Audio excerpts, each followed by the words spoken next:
hey, okay, this is Harriet's Florida Kitchen. I'm Harriet, this is the kitchen. Florida's outside. So today, I'm kind of doing a double episode. I am doing a double episode. I just finished doing the Tabasco Jelly. And now I am making cheddar cheese scallion biscuits. Now, I will someday make real biscuits because it is kind of a challenge and it's fun to do. But really, there's so many good biscuits out there like Mrs. B's that you could buy. It just seemed like I should do one that's regular. I mean, an unusual one. They're not all that unusual, but anyway, it's just fun to make. And I'm also going to take it to my friend Beth because today is her birthday. So I'm going to take her some cheddar scallion biscuits and some hot Tabasco jelly as a little treat, a little sort of treat kit. Now, these biscuits came just the other day on a sort of a thread I'm doing with my high school class. I've been doing like for thousands and thousands of texts. And we all are good cooks, men and women. We all are exchanging recipes. And she sent along the one that she was working on at the moment, which she was sent along this recipe for these great biscuits. So I got the recipe, and as usual from Christina. Remember, we made the flan, and the flan I did not have a real recipe. She just gave it to me. So here it is on the side of the counter. All right, first thing we're going to do is we're going to put together in a large bowl flour. We're going to do 2.5 cups of all-purpose flour. So here we have 1 cup. It's not quite full. Let's do another cup. Okay, that did sort of flip around. And here's a cup, 1/2 cup. All right. And that handy whip. All right, we're going to then add 2 teaspoons of baking powder. Now make sure that it is not baking soda. You definitely want baking powder. There's a difference. And for that, we would like to have 2 teaspoons of baking powder. So take these out. 2 teaspoons. That is, we'll put measure against the lip. Make sure, as with all baking, that you really do follow the directions and the measurements are exact. That's 2 teaspoons of that. And then we have 1/2 teaspoon of salt. Doesn't call for sea salt. Not sure I want to use sea salt. I think I'm going to use regular salt just to be on the safe side because there are different degrees of saltiness. Okay, so this is going to be 1/2 teaspoon of salt. Yep. All right. Get it out. Good. Okay. Now, cut all that in.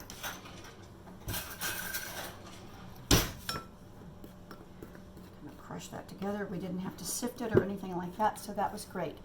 Now the next thing we're going to do is we're going to cut in some butter. So I'm going to move all this all over to the food processor because the food processor does this amazing thing. You're supposed to cut it in with butter with a pastry cutter until the measure is crumbly and looks like small pebbles. And the incredible thing about a food processor is that it does that instantly. So I'll be right back, and then we'll take a look at that. Look what that flour did to my arm. Woo! Okay, the magic of the food processor. This is incredible every time I see it. So I've mixed together all of the flour and the baking powder and the salt. Put it in here, and then cut up 1 stick of butter into 8 pieces. Now, let's see, for anyone who doesn't live in America and doesn't know about sticks, it's 1/2 cup, which I guess isn't much more helpful, but it also is 8 ounces, so you can do the translation.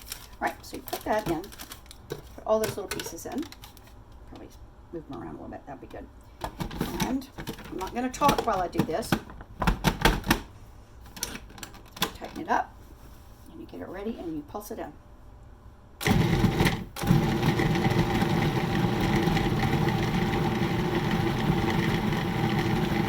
Remember, we're trying to get it to turn into little pebbles. See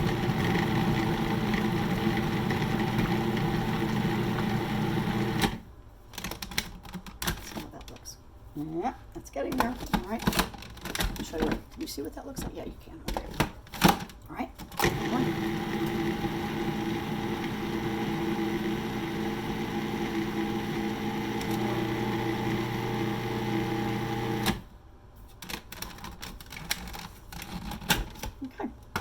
That is what it's supposed to look like. It's supposed to be not Not fine. I mean, it's not supposed to be into, oh, there's more butter in there. Let's do a little bit more. A little bit more. Okay. A little pulsing.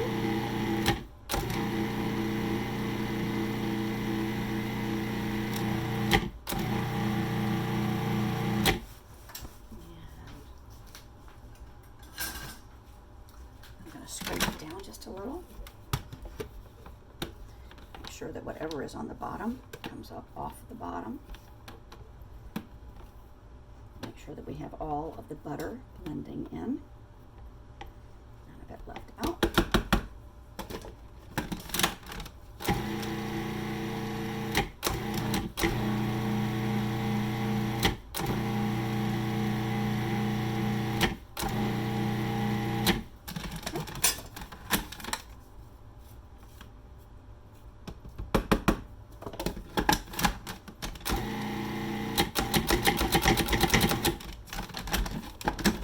Now, we are now going to leave that as it is, and we're going to prep the other things that are supposed to go in this. So we'll put this right here. Might be a little bit of a tilt. Ooh, this is such a scary thing. All right. I think it has to go back to Hudson for a little repair. Okay. I'm going to get this like that. No, probably not. Oh dear, oh dear, oh dear.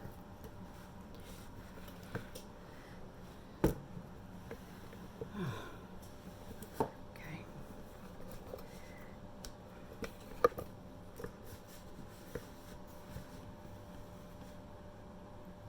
All right. I'm not going to move it because I'm afraid it'll fall, that the tripod will fall. So here's what we're doing. The next things we put in are, we have, oh, I forgot to tell you, so we're going to do this. Oh no, I have to move it again. So we are going to, I've cooked 4 pieces of bacon because we need a 1/4 cup of crumbled bacon. And so then we put it in this little processor, this little cool Cuisinart, and do that. Okay, and it's ready to go. Now we're going to put that into a 1/4 cup measure. This comes over here. Oh, it's a little bit weird. Oh, okay. Do that. Now. All right.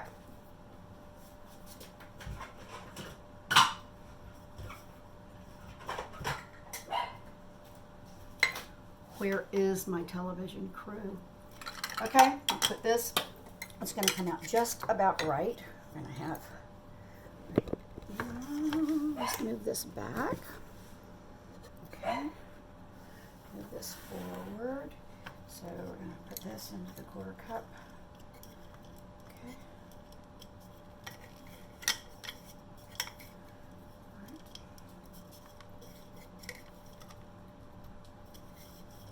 That's just about left. All right, we have a 1/4 cup of crumbled bacon.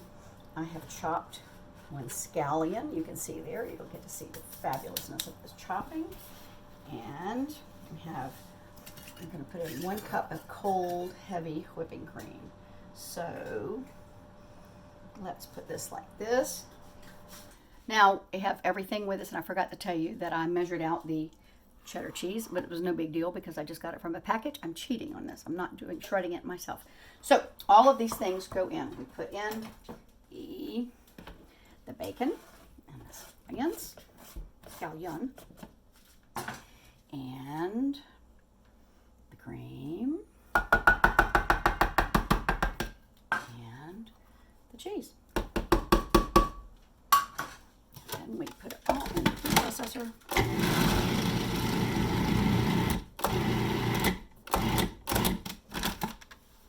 And we fiddle around with it a little bit here and there. Okay.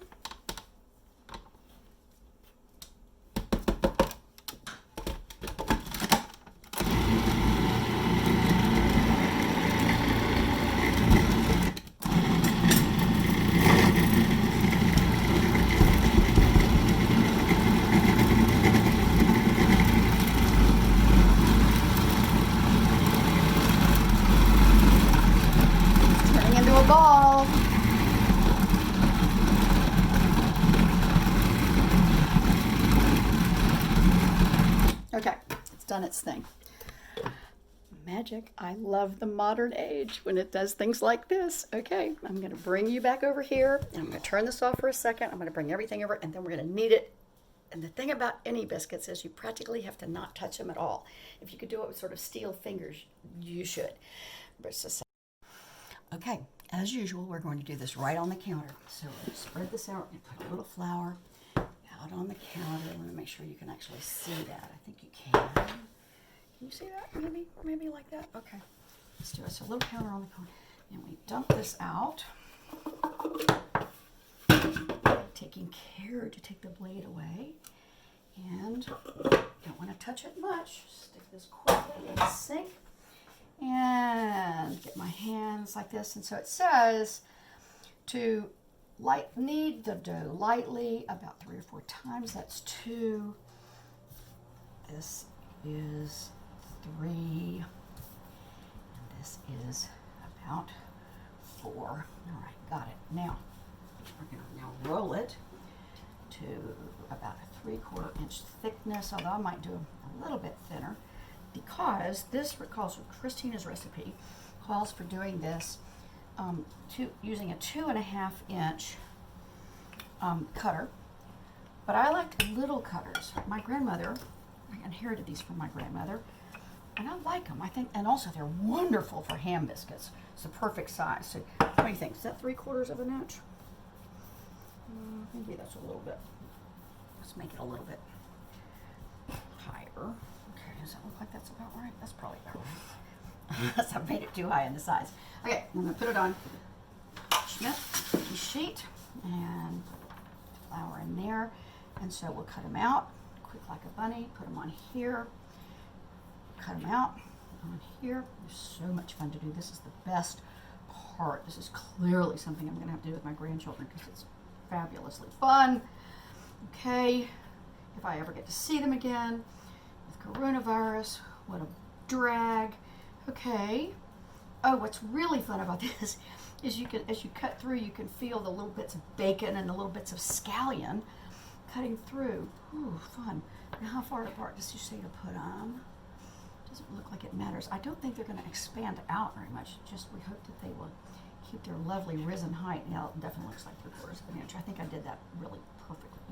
Okay, as soon as we get all of these rolled out, then, or not rolled out, cut out, we are going to do it again. And, you know, it'll be interesting to see whether having all that action on the biscuits the second time around makes a difference. So I'm going to make sure I put them in the places where I know they are. These are the ones that didn't get a lot of touching, which is good. Okay, put them on here. Now, this is the point where I'm going to put in a timer that says, or a marker so that you can skip ahead if you do not want to see, if you don't find it a leisurely, relaxing activity to watch somebody cut out biscuits. As a child, I did find it very relaxing to watch people cut out biscuits. All right, now we're almost done. All of the ones that we've touched are in this end, and a few more. Okay. So now you may say, what are you going to do with those? Well, we're going to have them at dinner. You can have them for Christmas breakfast. You can have them at a party where you serve ham on them, which is fabulous. And what's really going to be great is you can have ham and hot pepper jelly. Ooh, this will be really, really good. Okay, this is just about done. These are all the handled ones. I think I can get one more out of that one. Yep. Okay. And then I'm going to roll gently roll this together. Squish, squish, and squish. Okay, not much. Ooh, not much here yet. Don't touch it too much. Don't do it. Don't do it. Okay, okay. Too much, too much. Roller. Okay. Gosh, it makes a lot more, doesn't it? Okay.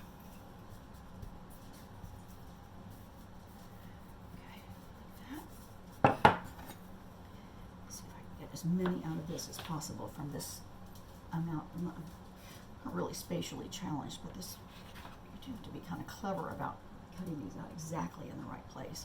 so that you wind up with as little waste as possible, because you don't want to touch them that much. That's the whole point. With cookies, it doesn't matter. You can end up and redo cookies again and again and again. Biscuits and scones. No, I may not be saying that right. I'm sorry to my English or Scottish friends. Scones. Right? Getting there. Gosh, this looks like it would be good dough to eat, doesn't it? I mean, you know, raw. Oh, I know, don't do that at home. That's very dangerous. Okay, bound to get a terrible disease. Cutting this out. Getting there. So I have to remember the ledge, the ones closest, 1, 2, 3, 4, 5, sort of rows, 5 rows closest to the ledge are the ones that were the least handled. Okay. Get these. Gosh, they make a lot. This is great. I've never made this recipe before. I'm super excited. Okay. I think you can make enough for a whole cocktail party, or at least a small cocktail party. All right.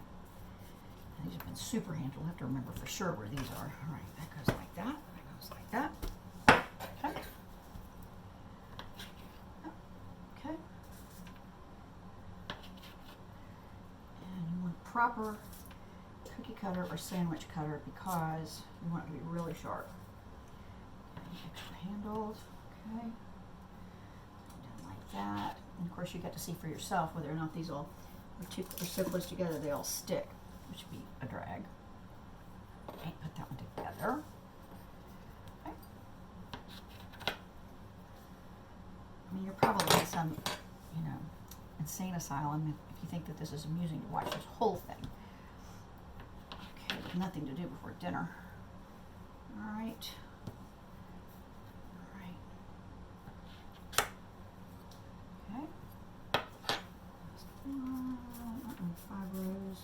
Touch 1, 2, 3, 4, 5. Okay, one last one. All right, buddy, you just go right in here, form it into that perfecto. Oh, no waste at all. Very cool. It's gonna be a bad-looking biscuit. Okay, you will not be on TV, buddy. Okay, I've already heated up the oven. I've preheated it, and it is at 350. And now we're going to put things in.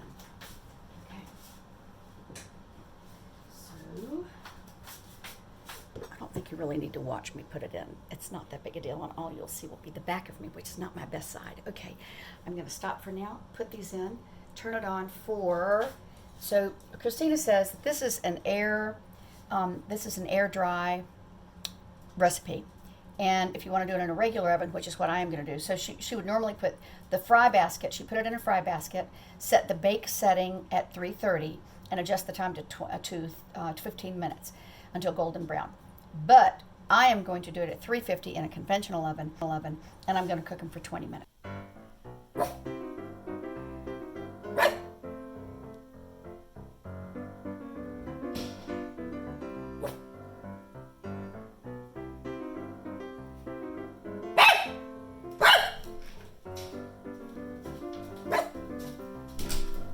So we don't know yet how these have come out because I haven't turned them over. So I did it the British way, which is turning them upside down instead of waiting all night tensely to make sure that they seal. So you can see there's a little, you can see there's a little sort of button in the middle. If that's in, you're good. They have sealed. And you check each one and you punch it. Yep. And if they click, you're dead. You have to save that and put it in the refrigerator. Not dead. You just put it in the refrigerator and use it yourself. These have all sealed. This is so exciting. Okay. I do not have, can't find my box of great stickers, and some of which say from the kitchen of Harriet Plyler. And so I'm going to just write the information on them. And the thing is that I'm getting ready to take one to a good friend. I'm going to taste it out of this one because we have just a little bit. But it's a really good idea to put the date on. And it's unfortunate if it's confusing for a British friend because I'm going to do it the American way, which is month, day, year, instead of the opposite. So this, but it's tricky because, no, that's not so tricky because this is we're further along in the month. So this is May 5. And we know, I don't know what this is actually. Maybe it's the 22nd. Maybe it's the 23rd. Who knows? Okay, and I'm going to put this down, and then I'm going to put the year, which is 20. Okay, and that way, if they start to get old, you know to throw them away. And if you check a friend's house and they still have them in their refrigerator, you need to collect it and take it home and eat it yourself. That's what my sister-in-law does. If she checks and if people still have her corn relish around, she takes it right back to her house. Okay, now we're going to check the oven. I can't even tell you how amazing these biscuits smell. They're incredible. So here's my pot holder. Just a second. Get this out. Can you see? Is it interesting enough to even keep it on? So you can see what they look like in the oven. Golden brown. They are indeed. So out they come. Oh gosh. Christina has done it again. She's given me something absolutely fabulous. Use this little. You just can't believe how hilarious that one looks. Remember that we didn't actually cut out. I don't know why it would crush like that, but it did. Look how hysterical it looks. Wait a minute. Look. That's so sad. Oh, I'm definitely going to have to eat that myself. Okay, so what I'm going to do is I'm going to give these to friends. Put this over here. So one, of course, goes to Beth, as I told you, because it's her birthday. So I've set up these little containers. One is going to go to my friend Norman because he's had to be there in quarantine forever and ever. And another one's going to go to my friend Rhea, who is one of my swimming pals. Okay, so I'm going to put those. What I'm going to do is just put them in the little boxes. They're not going to be as cute as I'd like them to be if I really prepared this properly, but they'll look nice, and they're in wax paper, so they'll be. Okay, I'm getting one off of this side, off of the back side. I'm going to try it out. First, I'm going to try it without putting any butter on it. Oh my gosh. You know, I've made a lot of stuff. This is so good. They're so flaky. They're so fluffy. And they're so, they've got wonderful kind of buttery stuff in them already. All right, now, but we just do have to put a little bit of butter on them, I think. A little butter. And we're going to put a little pepper jelly on. See if we like that. Okay, so first, it's a real experiment, so let's see with just the butter. I mean, I don't know if you know about biscuits, but they're supposed to be flaky, but they're also supposed to have this sort of a weird floury crunch, and these do have it. Okay, so that you can see it really doing it. Put this on this little bitty biscuit. So good. Okay, so what can you use the hot pepper jelly for? You can put it on a thing of cream cheese. Serve it with crackers, sort of. You can serve it with. Well, I think the sort of stone ground crackers are the best with it, but you can serve it with any kind of cracker. They're fabulous. You can also serve it. You're not going to believe this, but with a meat. It's unbelievable on a meatloaf sandwich. Meatloaf is great already, but cold meatloaf the next day with a little mayonnaise on it, and hot pepper jelly is just beyond fabulous. And pork the next day, roast pork when you're sort of making it into sandwiches. It's fabulous on that. You can do a lot of things with hot pepper jelly, but those are my three favorites. As an hors d'oeuvre and as two sandwiches. Okay, let me have just a little bit more before I serve it to anybody else or take it to anybody else. And thank you, Christina. This is unbelievable. And thank you, Kit Bryan. Wow. I'm so fast and easy. Okay. I started at about 4:30 this afternoon. It's a little after 6. And I've done this whole, I've got packages and presents for people. I've got dinner made. I've got jelly for house gifts that I can take this summer if anybody's ever allowed to visit again. So this is Harriet signing off. Quite a happy biscuit and jelly maker. Bye-bye.